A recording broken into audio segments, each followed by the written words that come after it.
Aujourd'hui, on va parler renouvellement d'air, on va parler ventilation, aération, à quoi ça sert en fait de renouveler l'air de sa maison. Et pour ça, j'ai avec moi le spécialiste du sujet. Tout le monde le connaît sous le nom de Papy Claude. Voilà. Et Papy Claude, sur ta carte d'identité, c'est écrit Claude Lefrançois. C'est cela, C'est je ça. confirme. OK. Alors sur les réseaux sociaux, sur YouTube, tu es connu sous le nom de Papy Claude comme, vraiment, la référence. Tu as aussi, fondé le groupe, Facebook Rénovation Pertinente. Tu es à Oui, l'origine de ce groupe qui aujourd'hui est animé par, d'autres personnes. Tu as aussi, écrit, tu as plusieurs sites internet et plusieurs blogs. Est-ce que tu peux nous dire rapidement, lesquels et qu'est-ce qu'on peut trouver comme info dessus? ok. Alors, j'ai un blog sur lequel il y a beaucoup d'articles de fond, qui est Soigner l'habitat. Voilà, Où là, il soyez doit y avoir 200 articles de fond à peu près, et qui traite du renouvellement d'air. Il doit y avoir peut-être 6, 7, 8, 10 articles qui abordent le sujet. J'ai un autre site qui est Papy Claude. ouais, Ah, c'est plus mon ancien site quand j'étais artisan. Et sinon, on a aussi pour les gens que nous formons le site habitologue.com qui OK. traite d'analyse de bâtis, de projets, etc., etc., avec des gens que nous avons formés et qui Mmh. sont sur une carte sur ce site. OK. Euh, j'ai aussi deux bouquins qui sont édités chez Terre Vivante, qui Ouais. sont pour le premier Maison écologique, construire ou rénover, et pour le second, qui à mon avis est plus le sujet qui peut intéresser des archives d'intérieur, c'est les clés du confort thermique écologique, et qui aborde vraiment beaucoup le renouvellement d'air, la nécessité de ventiler, d'aérer. OK, Voilà en parfait. gros Donc de je mettrai l'historique, en quoi. lien, dans la description de la vidéo toutes les références que tu nous as citées qui vont, permettre d'aller plus loin. Mais, cette vidéo, elle a vraiment pour objectif, en fait, de renseigner le public sur donc l'importance du renouvellement d'air et puis qu'est-ce qu'on fait? Comment on fait la di c'est quoi la différence entre ventilation naturelle, ventilation, mécanique contrôlée, ventilation mécanique inversée? Tous ces trucs-là. Comment, voilà, comment comprendre, comment ça marche et qu'est-ce qu'il faut choisir, en fonction de telle et telle situation, voilà. Donc bien sûr, on a bien compris que tu m'expliquais, en off tout à l'heure que ça nécessiterait une formation au moins d'une vingtaine d'heures, mais Ouais, globalement, ouais. voilà, globalement. Donc, mais l'objectif de cette vidéo, c'est déjà d'avoir des bases de compréhension, en fait, Ouais. sur ce sujet qui est un sujet d'utilité publique, hein. C'est pour ça qu'on a décidé de faire cette masterclass en mode public, de la rendre publique sur YouTube, plutôt que de l'intégrer uniquement à nos formations. Donc, toi, tu es, je rappelle également, formateur. Tu as créé le métier de habitologue, qui est vraiment le Ouais. spécialiste du bâti. Alors, tu es très connu surtout pour ta connaissance du bâti ancien, mais tu es aussi capable d'analyser des problématiques sur des bâtiments plus récents. Tu es venu analyser ma maison en parpaing des années 80. Et tu es un petit peu la référence, en tout cas chez nous, Léo Meurs, dès qu'il s'agit d'habitat pertinent et d'isolation. Je vais rougir. Voilà. Dès qu'il s'agit d'isolation, de ventilation, on se dit toujours qu'aurait fait Papy Claude et que dirait Papy Claude face à ce type d'exemple. Et souvent, on rigole bien, je t'avoue, quand on nous explique que on va gagner des lettres sur le DPE en mettant un isolant mince devant, Oui, devant un mur en pierre ancienne. Il y a toujours des petites blagues qui ressortent. Ouh là là, Papy Claude en PLS. Voilà. oui, oui, oui. Ben, tant que c'est moi qui suis mis en PLS, ça va. Mais c'est quand les propriétaires eux-mêmes, on va devoir les mettre en PLS parce que ça se passe pas bien. Ça va être plus ennuyeux. Tout à fait. Alors d'abord, Claude, est-ce que tu peux nous expliquer pourquoi c'est important de renouveler l'air de nos maisons? Je rappelle quand même que on est sur un sujet qui est extrêmement grave, qui est un sujet de santé, en fait, de Oui, nos oui, santé maisons, mais publique, de ouais. nous, mais de nous aussi. hein, que depuis 30, 40 ans, on nous dit de plus en plus isoler, isoler, isoler. Et c'est vrai qu'on isole de plus en plus, on met du double vitrage, on s'enferme, on se met des bons trucs, voilà. Mais le renouvellement d'air, on a l'impression que c'est un sujet qu'on découvre aujourd'hui, et que il y a encore beaucoup trop de rénovations énergétiques qui sont faites en oubliant l'importance de ce sujet-là. Et c'est d'ailleurs aussi, un sujet, malheureusement, le renouvellement d'air où, bah, on peut constater qu'il y a personne qui est vraiment formé à ce métier. Il y a pas de métier. La Ouais. ventilation aujourd'hui, c'est, elle est posée par des électriciens ou par des plombiers. Mais quand on pose la question à l'électricien ou au plombier: «Est-ce que tu as reçu une formation sur, sur le renouvellement d'air?» Bah, en fait, non, ils n'ont pas reçu de formation. Alors, est-ce Ouais. que tu peux juste nous rappeler l'importance de ce renouvellement d'air? Pourquoi c'est important de renouveler l'air dans nos maisons? Déjà, pourquoi on ne le fait pas?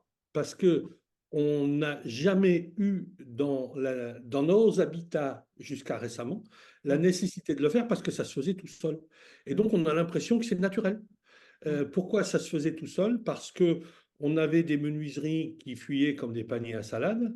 On se chauffait avec des foyers ouverts, feu à bois ouvert, donc avec des mauvaises combustions. Et il y a beaucoup d'endroits où, pour ne pas que ça fume dans la maison, il fallait même carrément ouvrir une menuiserie. On faisait la popote dans l'âtre, et donc la vapeur d'eau de l'eau qui bout, eh ben, elle partait directement dans la cheminée. Donc mmh, on avait de l'air chaud qui montait dans la cheminée et qui créait une sorte de vide.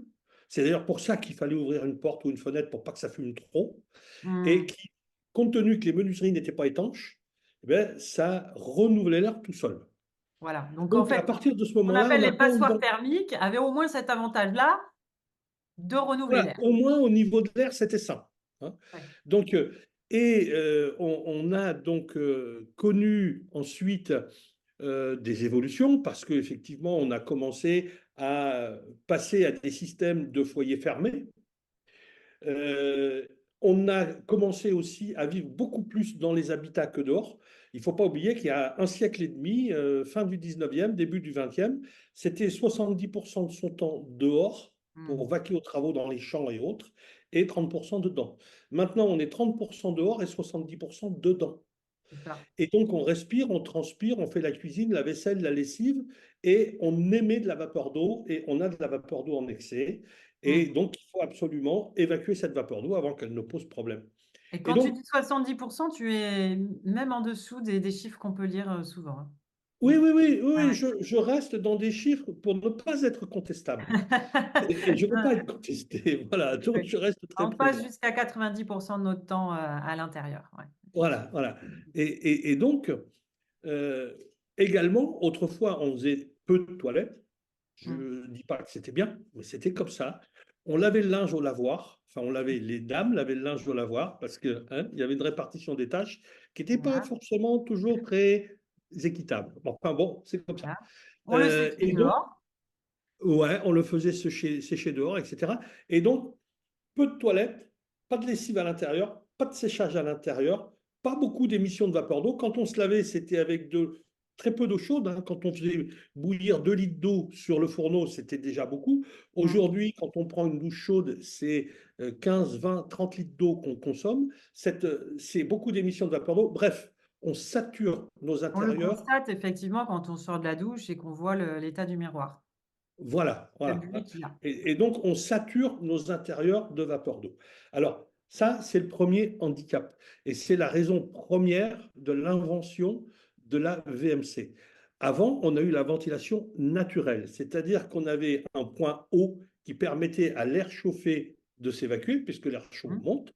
Et donc, ça créait une dépression. On faisait une prise d'entrée basse et on renouvelait l'air. Mais c'est totalement insuffisant, et c'est surtout non maîtrisé, c'est-à-dire on ne renouvelle jamais dans la bonne quantité, soit Mmh. trop, soit pas assez, mais très rarement dans les bonnes proportions. Et pourquoi n'est-on pas allé plus vers la ventilation maîtrisé vers le renouvellement d'air qui doit être, rappelons-le, permanent, 24 heures sur 24, 7 jours sur 7, Voilà, c'est pas à juste année on aère 10 durant. minutes le matin, on aère 10 minutes de soir et c'est bon. Ça Bon, suffit pas. ça, on va pas faire une digression là-dessus parce qu'on y Mmh. passerait trop de temps, mais c'est totalement et notoirement insuffisant. Ouais. Et pourquoi a-t-on arrêté, enfin, n'a-t-on pas commencé à renouveler l'air? Parce que les gens nous disent, tu vas prendre de l'air chaud, que tu vas virer dehors, tu vas faire Mmh. entrer de l'air froid, il va falloir que tu le chauffes, ça va te coûter un bras. Eh bien non, ça ne coûte pas un bras de chauffer de l'air, ça coûte un bout de doigt. Parce que oui, il y a quelque chose Quand à même! payer. Oui, il y a quelque chose à payer. Mais si on ne renouvelle pas cet air, Ça nous coûte ne bien. serait-ce que pour être dans le confort, c'est-à-dire être dans une humidité relative, et on ne va pas décortiquer ce qu'est l'humidité relative, mais on a le choix quand même entre deux modes d'action pour être bien, on va juste se donner une fourchette. L'humidité relative, on est dans le confort quand on est entre 45 et 65% d'humidité relative dans l'air. L'idéal à 19 degrés, qui est la température légale en France, étant d'être à 55% d'humidité relative. Mmh. Si on a trop d'humidité relative, on a deux choix pour revenir dans les clous. Soit on renouvelle l'air, c'est-à-dire qu'on prend de l'air extérieur qui est réputé être plus sec pour le faire Voilà. entrer, soit on chauffe l'air. Mmh. Et si ça coûte en doigt pour renouveler l'air et Ouais. le chauffer, si on doit donc chauffer l'air qu'on fait rentrer, mais si au lieu de rester à 19 degrés, on doit le monter à 21 ou 22 degrés globalement, tout l'air Oui. de la maison, Mmh. eh bien là, ça va nous manger. Là, pour le coup, c'est vraiment le bras que ça va nous coûter. Donc, c'est Donc beaucoup là, ce plus que tu es en onéreux train de de nous dire renouveler que de ne pas renouveler. voilà, donc là, ce que tu es en train de nous dire, c'est que non, une VMC, même simple flux, on va expliquer après ce que c'est, mais Ouais, l'idée de mettre de l'air froid à l'intérieur de la maison et d'évacuer de l'air qu'on vient de chauffer dehors, qui est de l'air vitié, oui, eh bien, ça coûtera quand même moins cher que de garder son air humide en mode, hammam, ouais. qu'on va devoir chauffer beaucoup plus pour être dans le confort parce que l'air humide, bah, c'est pas Ben, on n'est pas bien, on ne se sent pas c'est pas bien. Et donc, pour se sentir bien, on va devoir monter tout l'air de la maison de 2 ou 3 degrés. Et là, c'est infiniment plus coûteux que les 10% d'air qu'on a renouvelés. c'est ça. OK. Hein. Donc, Donc alors, ça, c'est pour l'humidité, mais maintenant, on a aussi les COV, parce qu'on a tous des polystyrènes, des polyuréthanes, des peintures à la godille, etc. On a hein, tout un tas de trucs chez nous qui émettent, et quand j'entends les gens dire ça sent bon, ça n'existe pas, ça sent bon. Ça sent le COV. Parce que quand c'est bon, ça sent rien. Il n'y a pas d'odeur. Dès l'instant où il y a une odeur, il y a une particule qui est dans l'air qui n'a rien à foutre ici. tout à fait. Alors Même là, si on elle va nous fait faire une plaisir. petite parenthèse, Claude, parce que toi, tu es un expert et là, je ne m'adresse pas forcément à des experts. Les COV sont des composés organiques volatiles, donc c'est ce qui émane de, vos matériaux de construction, vos peintures, tous vos enduits, quand vous faites la cuisine, quand vous respirez même, quand vous chauffez, quand vous, utilisez des produits ménagers, quand vous faites brûler des bougies ou de l'encens, tout ça, Ah, ça ça, dé c'est l'horreur. voilà, faut Bougie pas, encens, il faut se l'interdire. faut se l'interdire. C'est romantique, mais on se le garde pour les soirées sur la terrasse peut-être. Voilà. Voilà, voilà. Exactement. Et on colle le nez sur Voilà, la bougie, c'est pas mieux. On se brûle les poils du nez, c'est pas c'est terrible. ça. Mais clairement, tout ça, ça dégage des COV qui sont extrêmement nocifs pour la santé et c'est un sujet qui, est encore pas assez pris d'actualité, moi je trouve, hein, mais Non? c'est clairement le prochain scandale sanitaire. On commence à en parler, il y a des Oui, labels qui sont créés, des labels qui sont contestés aussi, pour leur, inefficacité. J'ai écrit un article là-dessus, mais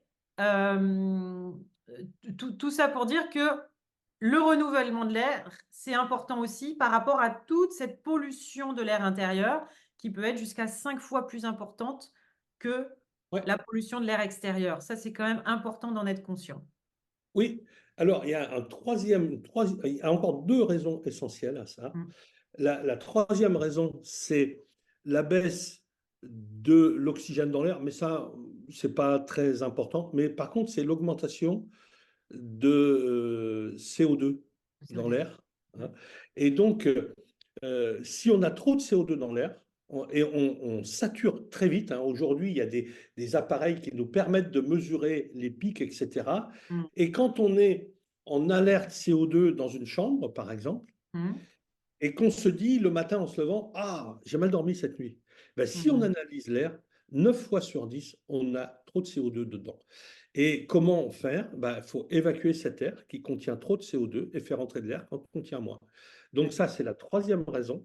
Et la quatrième raison, c'est les microparticules qu'on a, qui sont en suspension dans l'air et qu'on ne voit pas forcément, mais quand on a un ray de lumière qui passe à travers une fenêtre et qu'on regarde, on voit plein de petits trucs en suspension.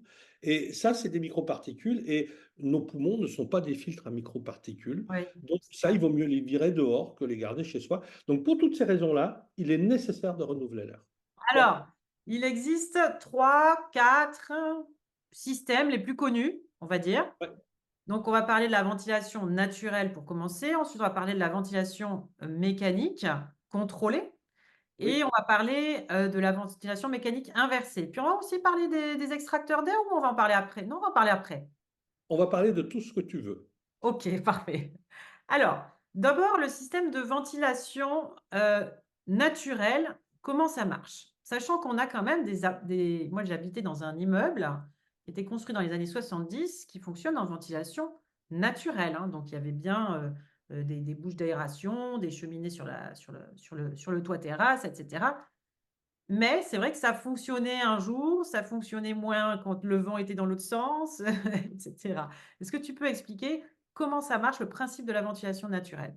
Cette ventilation mécanique naturelle, elle marchait d'autant mieux quand on avait un gros différentiel d'altitude, enfin de hauteur, entre Mmh. le point d'entrée bas, où on a de Ouais, l'air froid, et le point d'évacuation haut. Donc plus on avait un différentiel d'altitude entre les deux, mieux ça fonctionnait. Donc dans les immeubles, c'est pas forcément mal à propos, mais dans une maison, y d'accord. compris sur 2 étages, on a très peu de dénivelé, en fait.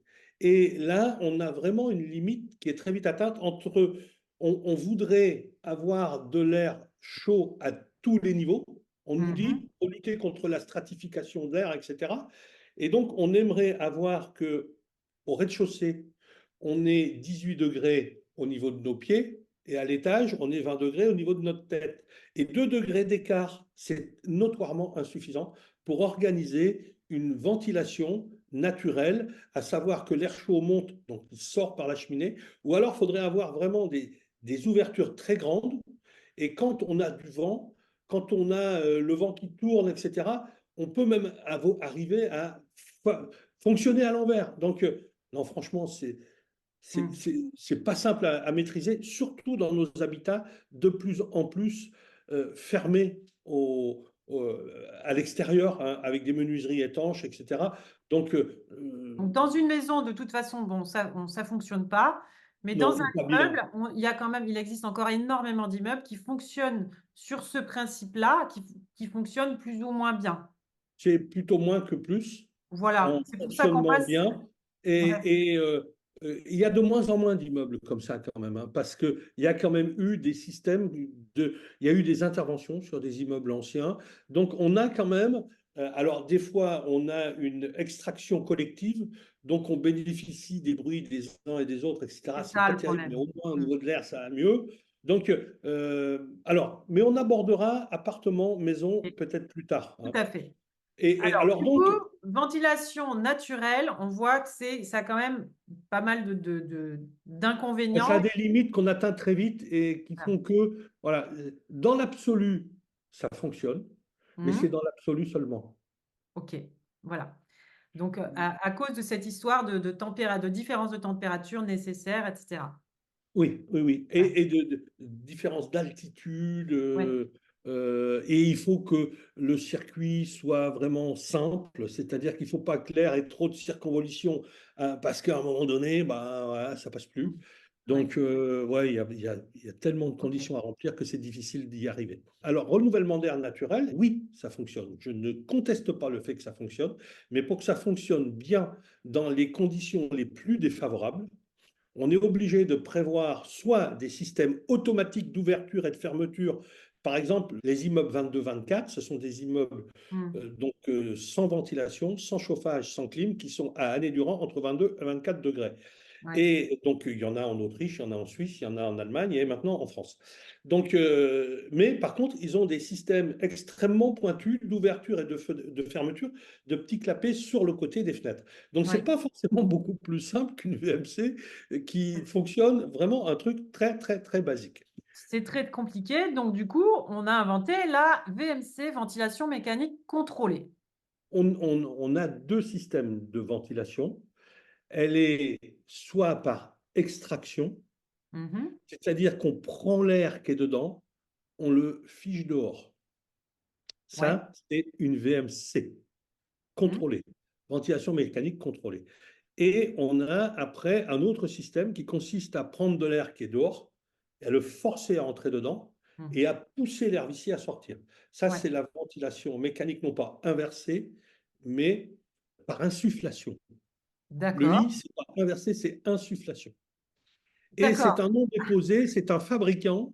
Le nom VMI est déposé. C'est un fabricant qui a déposé le nom VMI. Alors, on va commencer par un, qui est le plus répandu, qui est la ventilation mécanique contrôlée.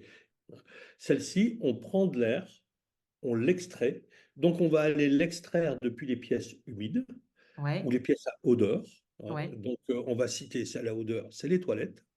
Et on a les pièces humides que sont la cuisine, salle d'eau, salle de bain, buanderie s'il y en a une. Mmh. Et donc, on Partout où il y a de extrait l'eau, partout où il y partout a un où on évier, émet de la vapeur d'eau en une quantité. machine à laver, n'importe quoi, une Voilà. douche, Le un truc principe, WC, c'est une pièce humide et il faut avoir une extraction de cet air humide.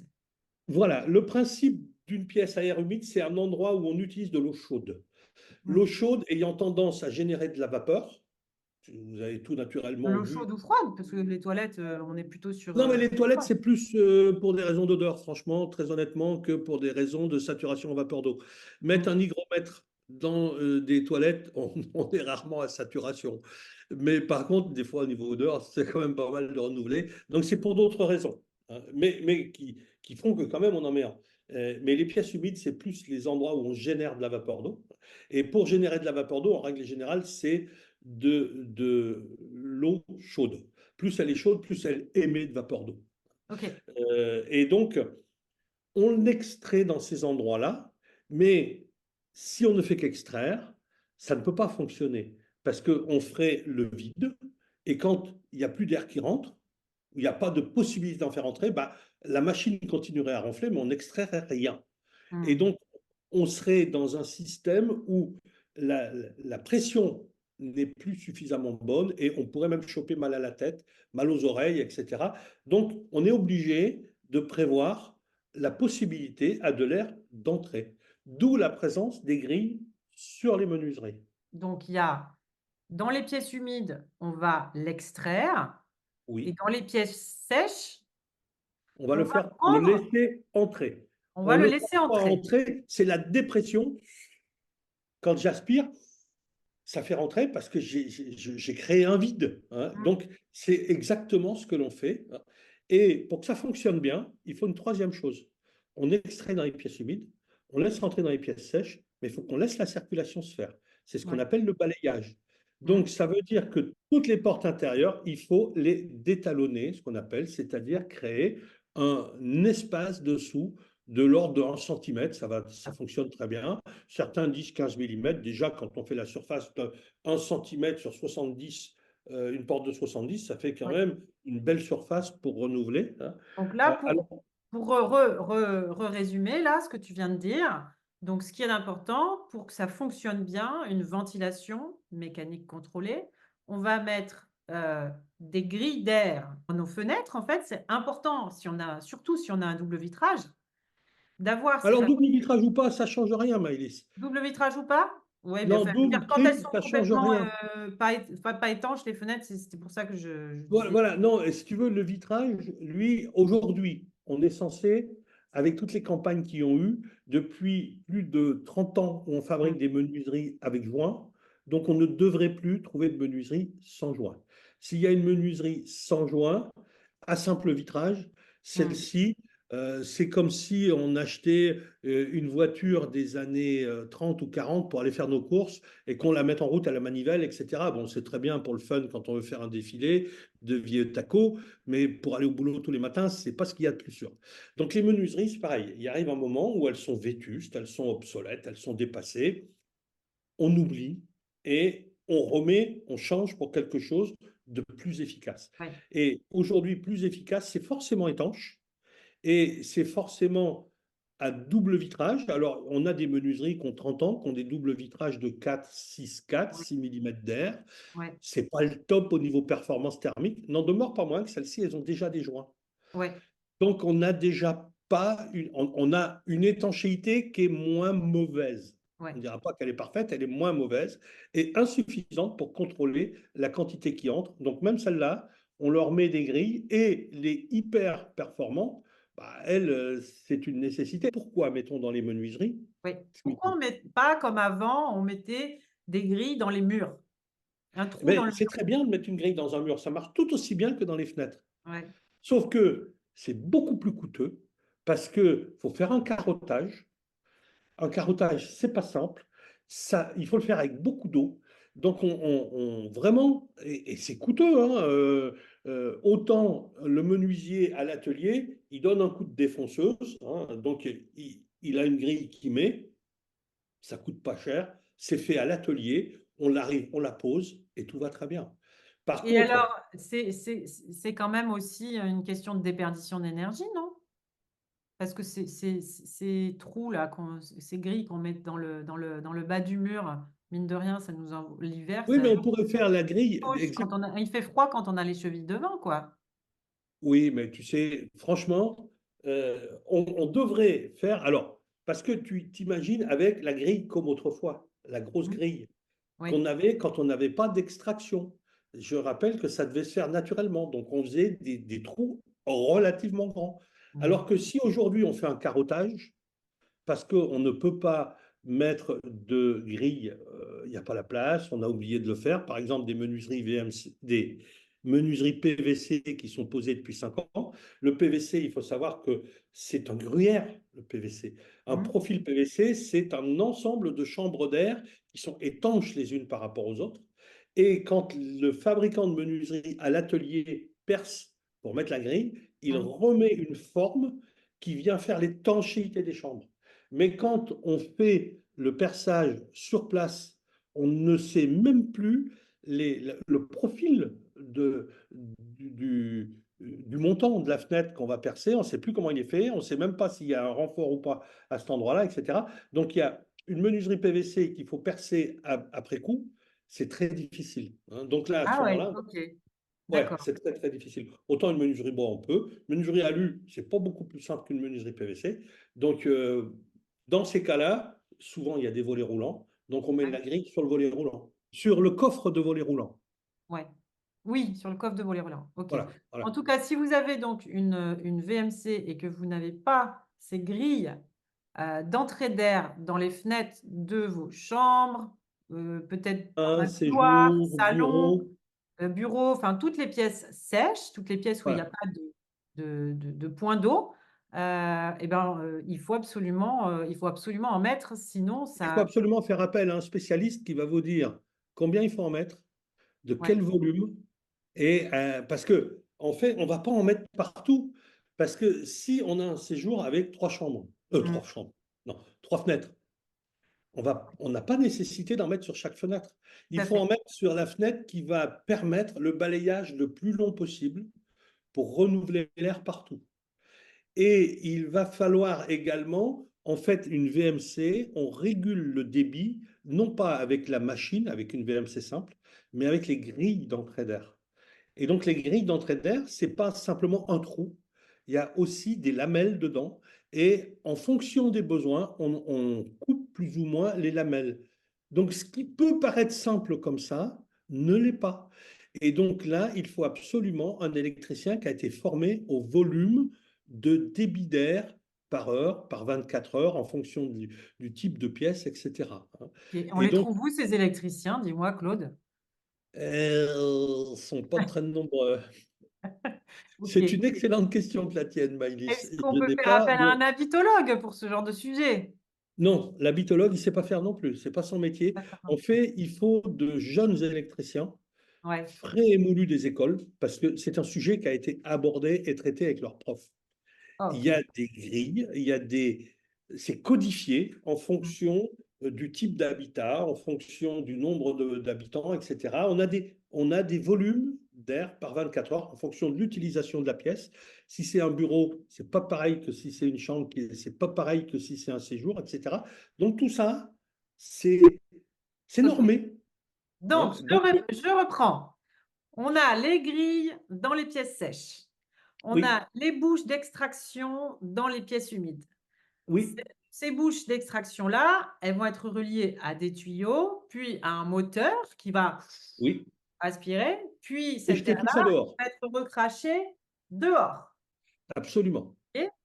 Donc, Et on aura détalonné nos portes. tout à fait. Donc, alors, oui, évidemment, parce que sinon, l'air qu'on fait rentrer de dehors, eh ben, il ne peut pas aller jusqu'aux On peut pièces pas humides. aller. Ok, donc les tuyaux et le moteur de cette ventilation mécanique contrôlée, où est-ce qu'on les place? Alors, le plus souvent, quand on a des combles perdus, on les met dans les combles perdus. Normalement, si c'est un habitat récent, pour des problèmes de législation et aussi de meilleur fonctionnement, on les met dans les pièces chauffées de plus en plus. Et il n'y a que la gaine qui va dehors, qui, elle, est exposée au froid. Mhm. Et normalement, cette gaine qui va depuis un point chaud jusqu'à l'extérieur, il peut y avoir des condensations dedans. Donc, il faudrait une gaine isolée pour tout ce qui est aérolique, on appelle ça les aéroliques, donc tout ce qui sort du chaud et qui passe dans le froid, Mm. là, et qui extrait, Oui, on a un risque de condensation par le refroidissement de l'air au moment où il transite là-dedans. Donc, voilà, ça ce c'est sont un des sujet, précautions à ça prendre. c'est un point important, effectivement, bien préciser quand vous faites installer une VMC que vous demandez à avoir des gaines isolées parce que en fait, ça coûte pas beaucoup plus cher. Isolé pour la partie qui se balade Oui, dehors. Hein. pour la partie qui, voilà, c'est ça, qui va Voilà, dehors. tout ce qui se balade à l'intérieur au chaud, on n'a pas de choc thermique, on n'a pas de condensation, tout va bien. Oui, mais tout ce qui est dans les, même dans les combles perdus, qui sont pas forcément isolés, bien comme il faut, ou etc. Normalement, là, on devrait avoir des gaines isolées. Ouais. Normalement. Bon. Alors, les VMC qui ont 15 ans, 20 ans, elles fonctionnent encore, elles n'ont pas ça. Bon, voilà. Mais en tout cas, celles qui s'installent maintenant, il faut aller sur une nouvelle norme. Alors, Ok. ça, c'était la VMC simple flux. Et Oui. donc, les fabricants se sont dit, bon, avec les systèmes de réglettes, etc., c'est pas forcément facile, nanani, nanana. Donc, on va faire des VMC Hygro A. Alors, la VMC Hygro A, la machine analyse la teneur en vapeur d'eau de l'air D'accord. extrait. Et en fonction de ça, elle peut s'accélérer ou se ralentir pour permettre de ne renouveler que ce qui est nécessaire. Elle ne D'accord. s'arrête jamais parce que le CO2, les COV, les microparticules, elles sont là. Hmm. Et donc, il faut quand même qu'on ait un minimum de renouvellement d'air pour avoir un air sain au-delà de l'humidité relative de l'air. Voilà. Hmm. Donc ça, ce sont les VMC simple flux Hygro A. Donc la machine est équipée de détecteurs qui analysent la teneur en vapeur d'eau de l'air. Ok. Donc, au Et lieu on de a les... aspirer tout le long, tout le temps la même chose, c'est quand c'est Oui, plus humide, on aspire plus fort. Quand c'est moins ouais, humide, on ça ralentit. baisse. Ok. Voilà, voilà. Ça, c'est les Hygro A. Alors les Hygro B, on s'est dit, on va faciliter le travail de la machine, donc on va mettre des réglettes hygro-réclables, où là, elles s'ouvrent donc sur les Les menuiseries, fenêtres. ou sur les carottages, ou sur les caissons de volets roulants, où on veut. On va avoir des réglettes qui vont s'ouvrir en fonction de l'humidité relative mesurée. Alors, moi, perso, je déconseille les hygro B Ah, parce pourquoi? qu'on constate, ben, elles analysent surtout l'air entrant. Et Ah, c'est bien, ben oui, parce qu'elle va analyser ce qui la traverse. bah oui, oui, oui, oui. Et donc, on a connu dans les zones de montagne, notamment, des déboires avec ces systèmes-là, où les gens ont simplement enlevé la réglette Hygro B, ils ont remis une réglette ordinaire, et les problèmes étaient résolus. Donc, D'accord. autant la Y c'est bien. Moi, je suis assez pour. Une VMC simple, elle fonctionne toujours. Bon, on va peut-être des fois renouveler un peu trop. Mais bon, globalement, allez, on va avoir Ça 10 s'appelle euros de Hygro A, chauffage Hygro B. de plus par Donc, année. c'est Hygro réglable. Mais Oui. simplement, la lettre A, c'est juste pour dire que Et la machine qui règle. c'est la Et machine la qui règle. Hygro B, Et le B, c'est c'est c'est les une entrées d'air Hygro écrites dans les A. Alors, fenêtres non, qui... alors la Hygro B, c'est une Hygro A Hmm. plus les grilles d'entrée qui sont autoréglables. D'accord, ok. À savoir que ça, il me semble que quand on ajoute ces grilles hygro-réglables, ça nous fait gagner des points dans le DPE. Mais Ah bon, oui, non, mais qu'est-ce là, que tu penses du DPE, malheureusement? on va pas parler des choses qui fâchent. Voilà, ok. On S'il n'en y avait parle que pas. ces- voilà, s'il y avait que ce genre d'ineptie dans les Ouais, DPE, ça se ouais, saurait. ok. Donc là, Donc, on franchement, met de côté. On met on de met de côté. côté, on met de côté, on est d'accord. On met de côté le sujet. Donc, Alors, donc ces petites réglettes, donc tu conseilles plutôt de mettre des réglettes standards et une ventilation ah, mécanique contrôlée, donc qui est plutôt hygro-réglable comme ça.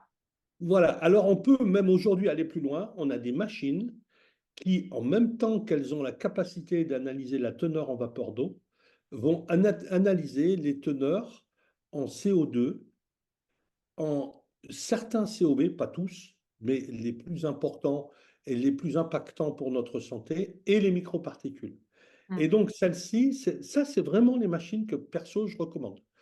Euh, on est dans des machines, bon, ok, on monte en gamme de prix, hein, une VMC simple flux ordinaire, on commence à en trouver à 50, 60 euros chez les fournisseurs, en dehors des gaines, des grilles et tout ce qui Oui, oui, s'ensuit, oui. hein, simplement la machine. Le Hein. moteur, ouais. Hmm. Voilà, voilà, le moteur avec sa petite caisse. Hmm. Bon, à ce prix-là, on en a pour ce qu'on en a. Hein. Hmm. Voilà. Mais c'est une machine. Celle dont je vous parle, les fabricants sérieux, on a des fabricants sérieux chez nous, et on ne va pas les citer parce que ce n'est pas l'objet. Hmm. Donc, on a des machines à 500, 600, 700 euros qui sont capables d'analyser la teneur en vapeur d'eau, la teneur en CO2, les COV et les microparticules. Et là, on a des machines qui deviennent de plus en plus intelligentes et qui ne sont pas des machines hyper sophistiquées. On n'est pas dans le high-tech de chez high-tech. Non, voilà, on maîtrise le sujet. Hein. Et au cas où les grilles n'arrivent plus à analyser, ben elles ont de toute façon des minimums à faire et elles peuvent devenir des simples flux ordinaires. Voilà. Ok, C'est la mais alors, seule est-ce que pénibilité qu'on tu peut peux avoir. nous dire à quoi ça sert finalement d'avoir cette machine qui analyse les COV, tout ça? Qu'est-ce que ça va changer dans la qualité de la ventilation? Eh ben, on va maîtriser un air de façon de plus en plus correcte sur le plan salubrité, sanitaire, parce Hmm. qu'on a vraiment là tous Elle les va aspirer points. de façon différente, tu veux dire? Ah oui, oui, oui, il se peut qu'il n'y ait pas d'augmentation de vapeur d'eau, Hmm. mais qu'on ait une augmentation pour une raison X de COV, D'accord. parce qu'on a oublié d'éteindre la bougie que la copine nous a offert, qui sent bon, la lavande, etc. Ça sature. Eh ben, quand on va rentrer, on va se dire oh, mon Dieu, on croirait qu'on est en Provence. Ben oui, mais on est aussi dans un truc qui n'est pas bon pour la santé. Ouais, Eh bien ouais. là, la machine, elle va détecter, elle va évacuer ça. Ok, Par exemple, hein, c'est un d'accord. exemple. Ok. Donc, si on est trop nombreux dans une pièce à faire du sport, à faire je ne sais pas quoi, Hmm. on va peut-être à un moment donné manquer, avoir trop de CO2 émis, et où on est, on le voit quand on est à 5, 6, 10 personnes à travailler dans une pièce relativement fermée, on n'ouvre pas, au bout d'un moment, on a une somnolence qui nous gagne. Oui, tout à Parce fait. que quand on a un excès de CO2, on a une vigilance qui baisse. Eh Hmm. bien, ça, elle va le détecter, elle va renouveler plus, tout simplement. Alors, plus on a des habitats étanches, et c'est le cas, plus on a des nécessités de gérer de façon pointue. Et Hmm. donc, on répond de façon pointue à une nécessité plus grande Hmm. de vigilance. Ok. Donc, c'est pas mal d'adapter l'appareil aux contraintes auxquelles on doit faire face. Donc, la VMC simple flux, on extrait En et on double. confie le renouvellement à la nécessité générée par la dépression qu'on a créée pour compenser et pour faire entrer. La Mm. VMC double flux, on va avoir deux flux, un flux sortant et un flux entrant. Donc, on va extraire et on va insuffler. On va faire les deux en même temps. Et ça a été inventé par les gens qui ont dit, vous vous rendez compte, vous prenez de l'air chaud, vous le mettez dehors et vous allez devoir chauffer l'air entrant Mm. et vous dépensez de l'argent. Donc, on va inventer une machine, vous allez voir ce que vous allez voir. On va récupérer cette chaleur qui sort pour préchauffer l'air entrant. Mm. Et donc, on a créé un flux sortant qui traverse un échangeur Mm. et un flux rentrant qui traverse l'échangeur dans l'autre sens et qui est censé être préchauffé par les calories qu'on a récupérées sur l'air extrait. Ce qui est vrai. Mm. Sauf que si on fait le rapport, parce qu'il n'y a sur le plan confort, tu parlais tout à l'heure des souffles d'air qu'on pourrait rencontrer, qu'on pourrait sentir si on a les pieds face aux bouches. Alors déjà, on a des toutes petites grilles, Mm. on a des volumes faibles et on a des vitesses d'air extrêmement faibles.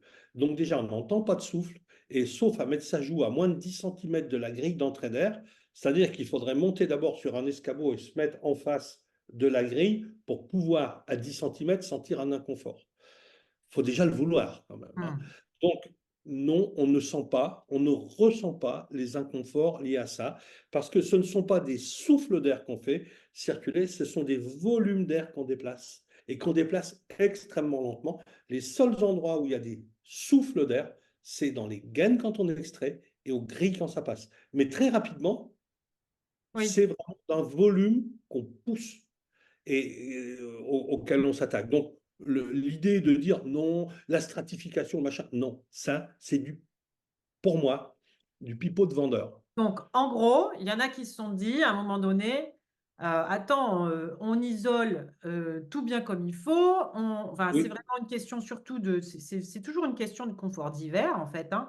L'hiver, il oui, fait froid dehors, c'est complètement idiot de faire rentrer de l'air froid à l'intérieur. L'objectif, c'est de rester bien au chaud. Donc, voilà. ils ont inventé ce système de VMC double flux qui va chauffer l'air tout de suite, l'air froid qui rentre, en gros. C'est ça? Alors, on va le chauffer avant de le faire entrer dans la maison. Ah voilà, C'est-à-dire avant de le faire rentrer. qu'on a une machine Mm. dans laquelle on a centralisé le passage de l'air extrait avant de le ficher dehors. Donc, on a toutes les gaines d'extraction qui arrivent à cet endroit-là. On les réunit, ça traverse notre échangeur. C'est Et ça. l'air entrant, on le fait entrer par une seule et même gaine de Mm. grande dimension. On le fait traverser l'échangeur. Et là, on va, via de petites gaines qui en repartent, aller vers les pièces sèches. Mm.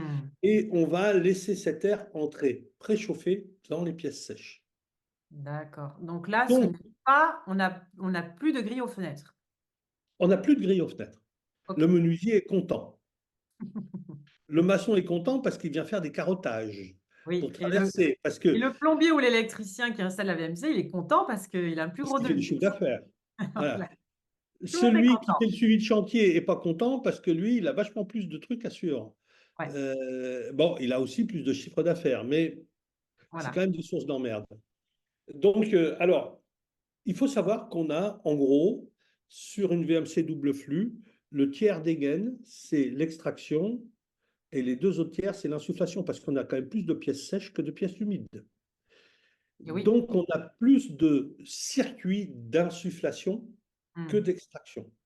Ah ouais. Et une double flux ne fonctionne bien que dans la mesure où on a une étanchéité à l'air absolument idéale, tendant vers le parfait. Ouais. Parce que autrement, on a des entrées d'air parasites et tout ce beau calcul qu'on a fait dans notre tête, ben, il ne marche pas. Parce Mm. que l'air est con. S'il a un endroit où, quand on insuffle, ça peut sortir plus court que revenir dans la salle de bain, eh ben, ça va sortir avant. Mm. Et si on extrait et qu'on a des fuites plus proches pour aller chercher de l'air, ben, ça ne va pas aller jusqu'à faire amener l'air qui est insufflé dans le séjour, qui lui va sortir par la porte d'entrée qui n'est pas étanche, hein. Et bon, bref, on aura des circuits internes qui vont s'organiser entre eux, qui sont totalement parasites et qu'on ne maîtrise pas. Donc, notre beau rêve, eh ben, ça reste un rêve. Mais OK. Donc économiquement, tout ça, ça tout ne tient nécessite pas. évidemment beaucoup plus de tuyaux qui Oui, sont donc dans des faux plafonds, hein? Donc soit plus de ah, faux plafonds, soit plus de caissons. ouais. Alors, les caissons, oui, ok, l'électricien, il s'en fout, c'est pas lui qui les fait. Mais le plaquiste, lui, les caissons, c'est au linéaire, hein. Donc, voilà, le Ouais, donc peintre, c'est au oui, linéaire, ça fait tout plus de ça. chiffre d'affaires aussi. Et ben voilà. Voilà. Donc c'est le Et client au final qui est content. ces clients, alors voilà, une VMC simple flux installée par, on va se donner des comparaisons possibles. Une Mmh. VMC simple flux installée par un artisan, ça va de 2005 à 4000 selon la complexité de la maison, le type de VMC, c'est Mmh. ça. Une double flux, ça va de 8005, donc comparons 2005 et 8005, on a 6000 d'écart, Ouais, à 4005 une simple flux ordinaire, à 18000 pour une double flux de haute qualité. d'accord. Et là, on a 8 à 10 000 de différentiel. C'est Tout ça énorme, pour, c'est énorme pour faire voilà. des Et économies de bout de chandelle, en fait, alors, on en va plus termes loin que ça, de parce chauffage de que l'air. une VMC double flux, pour qu'elle fonctionne bien, il faut filtrer l'air dans les deux sens. Ouais. Une simple flux, on filtre l'air, si on veut, dans les grilles d'entrée d'air, si on a mis des grilles à filtre. Mais Ouais. sinon, on ne le filtre pas. Bon, si on a des gens qui sont allergiques au pollen, il vaut mieux mettre des filtres. Mmh. Mais dans une double flux, là, on n'a pas le choix. Il faut vraiment filtrer parce que sinon, on va encrasser l'échangeur. Et Mmh. notre beau rêve de récupérer la chaleur extraite pour préchauffer l'entrant, eh ben, ça ne marche plus. Ouais. Et on dirait presque qu'ils se sont donné le mot, un jeu de filtre, c'est 60 euros. Et il faudrait les changer au moins 2 fois par année, ça fait 120 euros. Ouais. Et pour économiser, en gros, 150 à 200 euros de chauffage sur l'air renouvelé. Mais comme on a 2 moteurs au lieu d'un, on consomme aussi plus.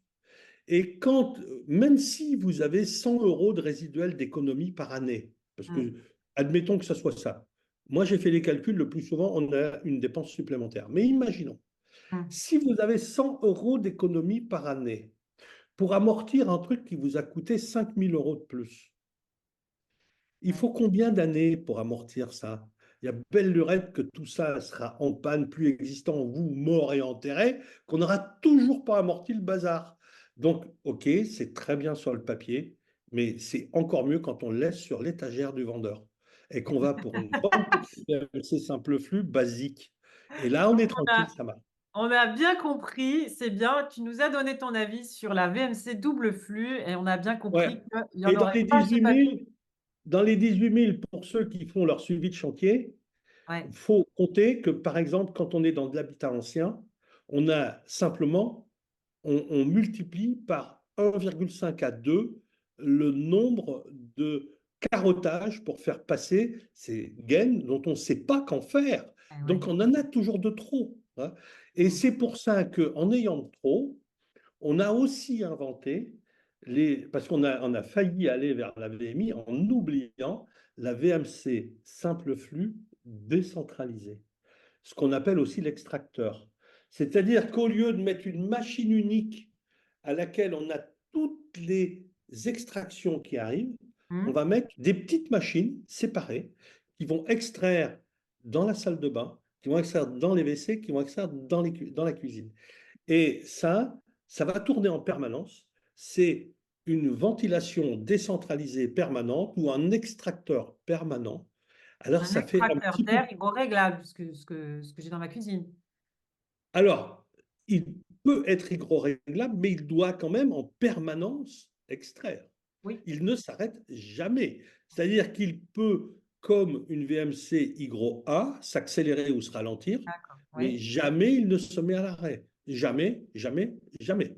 Et donc là, ça nous évite de mettre des gaines. Mmh. Tout à fait. Donc Voilà. ça, donc là, on est allé sur un autre sujet sans clore donc la double flux. Donc pour résumer, la double flux, c'est comme une simple flux, sauf qu'il y a 2 fois plus de gaines, c'est beaucoup plus compliqué. Le seul objectif de la double flux, c'est de préchauffer l'air L'air entrant, qu'on fait rentrer dans la maison depuis oui. dehors, voilà. Mais ça implique effectivement beaucoup plus de travaux, le changement de filtre, une VMC qui est beaucoup plus chère, et cetera, et cetera. et Et ça ne une marche étanchéité que si la maison est parfaitement étanche. parfaitement Voilà. étanche. Donc, Voilà. c'est quand même très rare d'avoir toutes les conditions réunies, Oui. effectivement. Voilà. Et compte tenu que plus une machine est complexe, plus elle risque de tomber en panne, Mm. une espérance de vie d'une VMC double flux, c'est 15 ans. Ouais. D'une simple flux, c'est 25 à 30 ans. Donc, on a une machine qui est simplement infiniment plus chère et qu'il faudra changer beaucoup plus rapidement. Donc, sur le plan économique, sur le plan ressources économisées, sur le plan environnemental et recyclage à terme, etc., ça ne se défend pas. OK. Si on est objectif, ça ne se défend pas. Autant dans une maison neuve qu'on construit, où on part d'une page blanche, Mm. où on n'a rien, on n'a pas de contrainte au départ. On va effectivement faire une étanchéité aux petits oignons, Oui. on va faire une isolation au top, on va prévoir toutes les réservations et on n'en oublie jamais, c'est bien connu, hein. Donc on va tout faire pour que ça aille bien. Et là, effectivement, ce serait dommage de ne pas mettre une double flux. OK. Mais ça, c'est pour le neuf. Pour du Mais pour neuf, dans une l'ancien, ça maison n'a strictement aucun sens. PVC, ça fait sens. Mais en rénovation, ça ne fait pas forcément sens. OK. Voilà, voilà. Alors, donc du coup, avant de parler de Le VMI, VMI, on va parler effectivement maintenant de cet extracteur d'air. Donc, tu viens oui, d'en parler, mais je ouais, refais le schéma. Donc, la VMC, on a un moteur en un endroit avec des bouches qui sont dans toutes les pièces humides et des gaines qui sont reliées à un moteur unique qui va oui. ensuite recracher dehors. Les extracteurs d'air, hygroréglables ou non, les extracteurs d'air, c'est dans chaque pièce humide. Quand on ne sait pas où mettre ce moteur, par exemple, ou qu'on n'a pas la possibilité d'avoir des gaines qui traversent ou qui vont Voilà. au moteur, quand c'est compliqué, à ce moment-là, on peut mettre cet extracteur d'air qui va venir directement dans le mur en général, Elle vient dans l'épaisseur du mur. dans l'épaisseur du mur. Est-ce que ça se met, est-ce que tu pourras nous parler après dans ce qu'on voyait dans les fenêtres, tu sais, Ah, le petit- oh, bah ça, ouais, non. Non, c'est complètement dépassé? Ça, c'est vintage au possible, inefficace au possible. Donc, ça permettait de mettre un chauffe-eau gaz, d'avoir Ah, une autorisation, des dérogations avec la veilleuse allumée en permanence. Il y a belle lurette que tout ça, on n'en voit plus, hein. Donc, d'accord. non, non, ça, OK. non. On n'en parle pas. Donc, l'extracteur d'air, on carotte le mur et c'est petit, hein, ça a cette Alors, taille-là. ça a 100 mm de diamètre en général Ouais, et une longueur à peu près de 15-20 cm. ouais, Et donc, on fait un carottage à 100 et quelques millimètres. ouais, On met Alors, on le fait très souvent, ça, dans les maisons anciennes, à mur épais, ouais. parce qu'on économise énormément de carottage. Eh ben oui. Et puis en plus, il Et faut faire passer toutes ces gaines dans des doublages, des faux plafonds. voilà, voilà.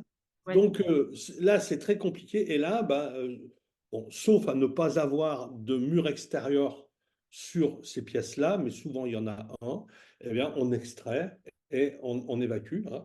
Et Mm. donc, cette petite machine, elle est cylindrique, elle se glisse dans un tube PVC de 100 Mm. et on a juste une alimentation électrique à amener, donc soit encastrée, soit en goulotte, bon, tous les systèmes possibles et imaginables, mais c'est quand même infiniment plus simple de Oui. passer un câble électrique que de passer une gaine de ventilation de diamètre 100 ou même de diamètre 60 ou 55. Donc ça, c'est c'est ce qui nous nécessite vraiment le moins de travaux. Oui, Par contre, petit inconvénient, et c'est pour ça qu'on il y a un fait peu de bruit. souvent la VMC, c'est qu'on a le bruit du moteur. Oui, mais bon, on l'a peu, on l'a très peu, mais on l'a. Et par contre, comme c'est dans les pièces humides, sauf aller dormir dans la baignoire, notamment, normalement, on n'a pas trop d'inconvénients liés à un Moi, j'en ai un dans ma désagrément. cuisine, même si la cuisine est ouverte sur le séjour, j'avoue que quand on est dans le salon, on l'entend C'est moins pas. bruyant que le moteur du frigo, hein. Moi, j'ai un frigo silencieux, mais ça dépend quel frigo. Voilà, voilà, voilà, voilà. On est d'accord, on est Mais non, d'accord. non, c'est vrai que même quand on rentre dans la cuisine et qu'il est en route en mode parce qu'il est gros réglable, le mien, et quand il est vraiment à fond, bon, bah, on l'entend, mais c'est pas. Oui, mais ça, c'est pendant que tu fais la cuisine ou des choses comme ça. Donc, après, Non. quand tu... Ouais. Ouais, ok. Bon, ok. Donc, Ça va. alors maintenant, les VMI, ventilation mécanique par insufflation. Moi, j'ai longtemps été très réticent avec ces systèmes qui nous sont vendus en disant, si vous avez un risque radon, au Mmh. lieu, le radon étant un gaz lourd, au Oui, lieu de l'aspirer vers le haut pour qu'il traverse tout, là, on va le maintenir au sol et on va faire sortir. C'est un gaz qui est radioactif, ouais. alors déjà, rien que ça fait peur, Mmh. et dont tout le monde nous dit, il se pourrait qu'il soit responsable d'une partie des cancers Les du poumon. cancers. On Mmh. le soupçonne d'être responsable d'une partie des cancers de poumon. Et c'est un gaz C'est radioactif qui se trouve toujours pour... dans certaines pierres, dans certaines régions, donc dans certaines maisons Ouais, qui sont fabriquées avec ces pierres-là. voilà. Et donc, mais rien n'a jamais été prouvé de par le monde. J'ai longtemps dit, OK pour mettre une VMI quand vous avez un risque radon avéré, et quand il n'y a pas de risque radon avéré, je ne vois pas l'intérêt. OK, mais est-ce que tu peux Aujourd'hui, juste nous chez nous, réexpliquer pourquoi, quel rapport entre VMI et radon? Donc VMI, ventilation mécanique par insufflation. Pourquoi est-ce que donc déjà, qu'est-ce que c'est? C'est pas on extrait l'air, c'est on fait rentrer de l'air propre voilà. Et dans les compte tenu que le pièces. radon nous vient du sol, il remonte et il peut traverser, y compris une dalle, hein. Ouais. C'est un gaz radioactif, il peut traverser une dalle. Et donc, si au lieu d'extraire, vous créez une dépression, vous allez avoir tendance à attirer les gaz de l'extérieur. Mmh. Si vous faites une compression pour faire sortir, vous allez empêcher les gaz extérieurs d'entrer. OK, donc là, je répète parce que c'est important. C'est l'idée d'une ventilation, d'une VMC en fait, c'est en gros, c'est de sortir l'air vicié de la maison, Oui, oui, d'accord? L'idée d'une VMI, c'est non pas de sortir l'air vicié, c'est de rentrer de l'air propre, de l'air sain, de l'air de dehors pour oui. et on en rentre en gros tellement que l'air, pollué va vouloir sortir. Donc c'est un peu la on prend les choses à l'envers. Voilà, voilà. On crée un circuit dans l'autre sens avec, au lieu d'aspirer, on pousse. Voilà. OK, Et on donc, voit comme on on voit très pousse, on bien. crée une mise sous pression, pas élevée, mais quand même un peu. Et si, par exemple, on a un sous-sol qui est mal protégé, qu'on a une porte de liaison avec le sous-sol qui n'est pas étanche, avec une VMC, on va peut-être faire venir de l'air du sous-sol. Et comme l'air du sous-sol, possiblement, peut être chargé en radon, on peut faire entrer du radon chez soi. Si, par contre, on souffle, on va Mmh, provoquer, au pire, on a une fuite, eh ben, notre air que l'on aura poussé va sortir par là mmh. et donc va pousser le radon dehors. D'accord.